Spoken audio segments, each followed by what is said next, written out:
Bom dia, nono ano. Na aula de hoje eu vou falar sobre a capoeira, tá? Eu elaborei aqui um esquema bem facinho para melhor entendimento de vocês. Então vamos lá. É, Desenvolvida no Brasil, principalmente por ter descendentes de escravos africanos, a capoeira é uma expressão cultural brasileira que mistura arte marcial, esporte, cultura popular e música.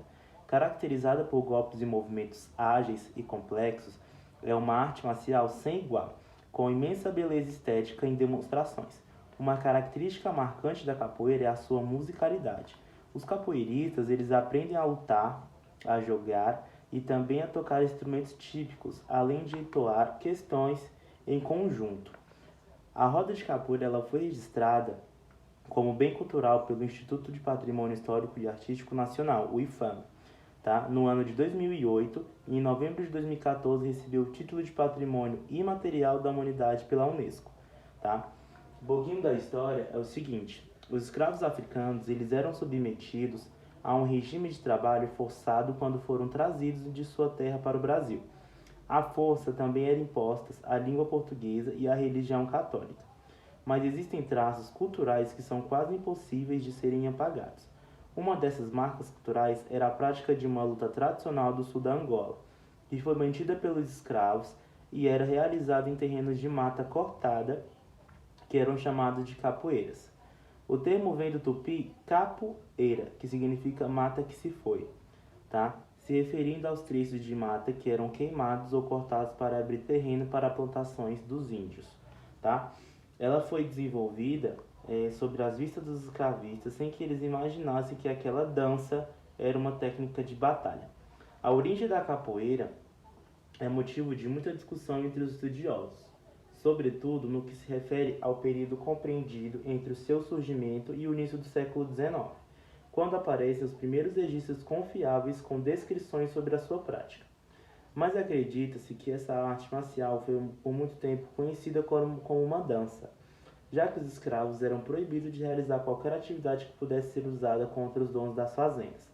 Muitos escravos eles fugiam das fazendas formando quilombos, tá? E nessas comunidades a capoeira passou de técnica de sobrevivência à arte marcial, com fins de defesa territorial. Os relatos de ataques de soldados portugueses a essas comunidades contam que era necessário mais de um militar para capturar um quilombola, com sua estranha técnica de defesa que misturava ginga e luta. Tá bom?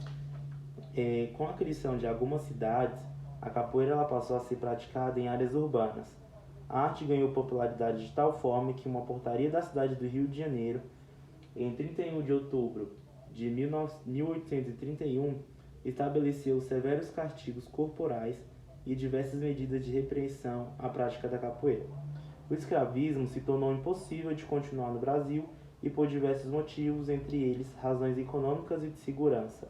Tá? E em 13 de maio de 1888 foi sancionada a Lei Áurea, que aboliu a escravidão no Brasil. Um pouquinho falando mais sobre a Lei Áurea, é o seguinte: em 13 de maio de 1888, a princesa Isabel assinou a Lei Áurea, decretando o fim da escravidão no Brasil. Nessa época, porém, a escravidão estava em decadência como sistema econômico. O contingente de escravos era menor de que negros livres e alforriados. O trabalho assalariado já existia e o império estava sob a pressão dos movimentos abolicionistas nacionais e da Inglaterra. A escravidão era uma rainha sem coroa, né? Segundo a professora de História de uma instituição federal lá de Pernambuco, ela explica que o sistema escravagista, já tinha ruído e seu fim iria chegar de qualquer forma, com ou sem a assinatura da princesa Isabel, tá? É importante destacar que negro não é sinônimo de escravidão, né? Então, desde o começo da escravidão, haviam negros nobres ou comerciantes ou ainda traficantes de escravos, além de filhos de escravos libertos. Esses negros eles não conheceram a escravidão. Então, havia um grande número de escravos alforriados em 1888, que já trabalhavam recebendo remuneração antes da abolição. Tá? E isso aponta para outro fato histórico, que é importante, que não houve transição da escravidão para o trabalho remunerado. Na verdade, eles coexistiram durante muito tempo. Tá? Então, a imigração de europeus começa a partir da década de 1850, e logo após o antitráfico, né? As elites escravotas não queriam mais africanos porque eles traziam para o Brasil seus maus hábitos e vícios, como eram considerados as músicas, as danças e as religiões africanas. A imigração europeia ela também fazia parte de uma tentativa de embranquecimento da população e da crença de que o europeu trazia consigo uma lógica de trabalho, porque, ao contrário do negro, ele teria trabalhado como algo enobrecedor. Entendido? Continuando. Os negros, eles, abandonados à própria sorte, eles passaram a ser desprezados pela sociedade, né? Então, marginalizados, então a capoeira também passou a ser mal vista. Então, muitos usavam essa arte como forma criminosa, o que levou, em 1890, à proibição da capoeira em todo o território nacional. Dessa forma, as rodas de capoeira sobreviveram de forma ilegal. Já em 1932, a capoeira já não era tão perseguida, sendo usada por muitos artistas como modo de demonstrar suas habilidades e ganhar algum dinheiro impressionando turistas. Mestre Bimba, lá em Salvador, ele achou que a capoeira havia perdido sua eficiência como arte marcial, então ele a reviu e inseriu movimentos mais eficientes para o combate. O termo capoeira ainda era proibido pelo Código Penal, então ele chamou seu estilo de luta regional baiana. Em 1940, o termo saiu do Código Penal e Mestre Pastinha, que não concordava com esse novo estilo, inaugurou no Pelourinho, em 1941, o Centro Esportivo de Capoeira Angola. Sua ideia foi manter a capoeira na forma que ela ganhara ao longo dos anos, independentemente de sua eficiência como arte de combate. E hoje em dia ela é um traço de expressão da cultura nacional, ganhando fama ao redor do mundo. De atividade ilegal, ela passou a ser símbolo de miscigenação de etnias, de resistência à opressão e se tornando parte importante da Constituição Nacional do Brasil.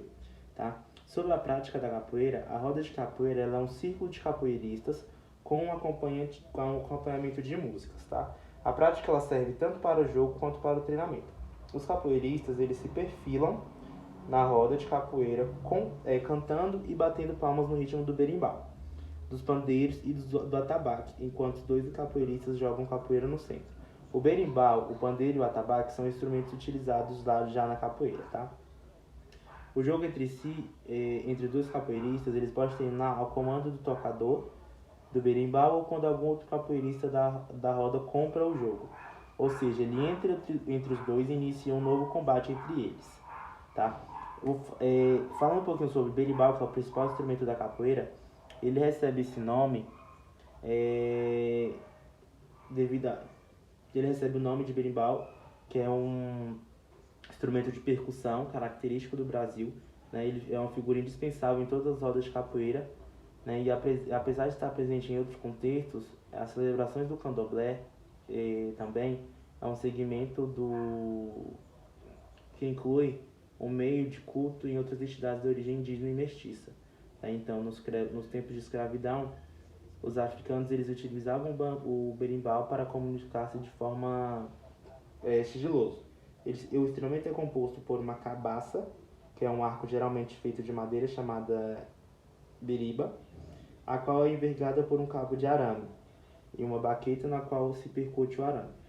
Ao mesmo tempo que a mão da baqueta percute o arame, essa segura o cachixi, que é um pequeno cesto contendo pequenas sementes ou algo similar dentro e que ajuda ao som percussivo com a outra mão. O instrumentista ele segura uma pedra ou um pedaço de metal, popularmente chamado de dobrão, que é levado ao encontro do arame, né, causando variações de tom emitidos pelo ar.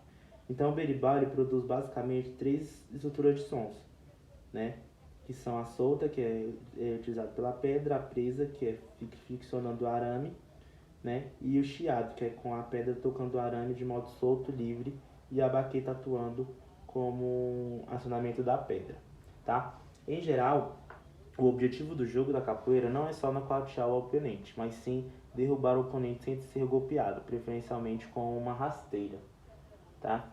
Entre o jogo do capoeirista, mais experiente e um novato, mais experiente prefere mostrar sua superioridade marcando o golpe no oponente, ou seja, friando o golpe um instante antes de ser completado. Tá? Sobre a musicalidade, a música é um componente fundamental, né? Ela foi introduzida de forma para ludibriar os donos de escravos, fazendo acreditar que aquilo era uma festa. Então, com a música e a dança, quando na verdade estavam praticando uma arte marcial para se defender. Como componente fundamental de uma roda de capoeira, a música determina o ritmo e estilo de jogo e é criada pela bateria e pelo canto, né? Além de ser geralmente acompanhada por um bater de palmas. A bateria é tradicionalmente composta por 3 berimbaus, 2 pandeiros e um atabaque, mas o formato pode variar, com a exclusão ou acréscimo de algum instrumento, como agogô e ganzá. Tá? As canções de capoeira elas são divididas em partes solistas e a resposta do coro, então formando todos os demais capoeiristas presentes na roda. Dependendo do conteúdo, podem ser classificados como ladainhas, chulas, corridas e quadras. Eu vou explicar cada um. O ladainha, ou lamento, como também é chamado, ele é utilizado unicamente no início da roda de capoeira. Ela é composta por uma narrativa em que o solista canta em tom solene. Geralmente, ela é cantada pelo capoeirista mais respeitado ou graduado da roda, sendo que não existe jogo, né? A narrativa é seguida pelas homenagens tradicionais feitas pelo solista. Então, adeus ao seu mestre, a quem ensinou a qualquer outro personagem importante ou fator relevante à capoeira. Temos o Kula,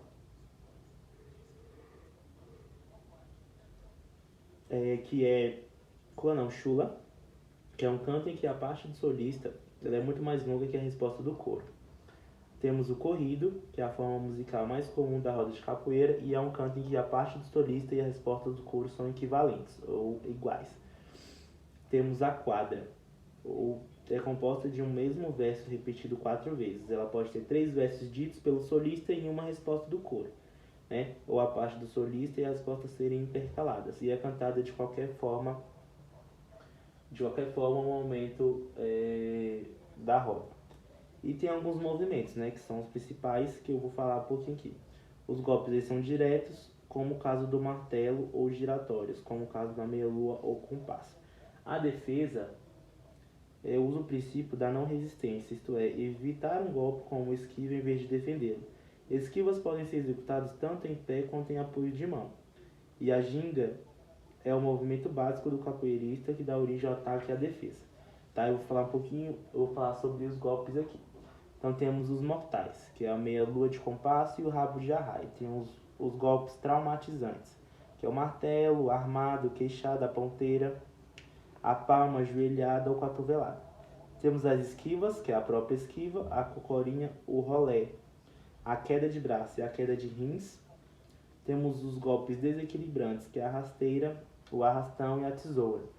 Temos os golpes de fugas, que é o macaco, o S dobrado e os AUs, que é o AU de cabeça e o AU sem mão. E temos os golpes floreios, que é a negativa, o relógio, o mortal, o parafuso e a folha seca, tá? Por fim, finalizamos o conteúdo de capoeira. Então falamos da sua criação, onde surgiu pelos escravos, né? Que os donos de escravos, eles entendiam que aquilo era uma dança e não uma forma de luta, né? Entendemos que a palavra capoeira vem do latim, que significa mata que se corta, tá? Que atualmente é considerado como uma cultura brasileira, que tem bastante musicalidade, né? Que a Lei Áurea incentivou bastante no lançamento da capoeira, tá? Que é uma prática alinhada à musicalidade de movimentos de luta, beleza? É isso, 9º ano, e qualquer dúvida, estou à disposição de vocês.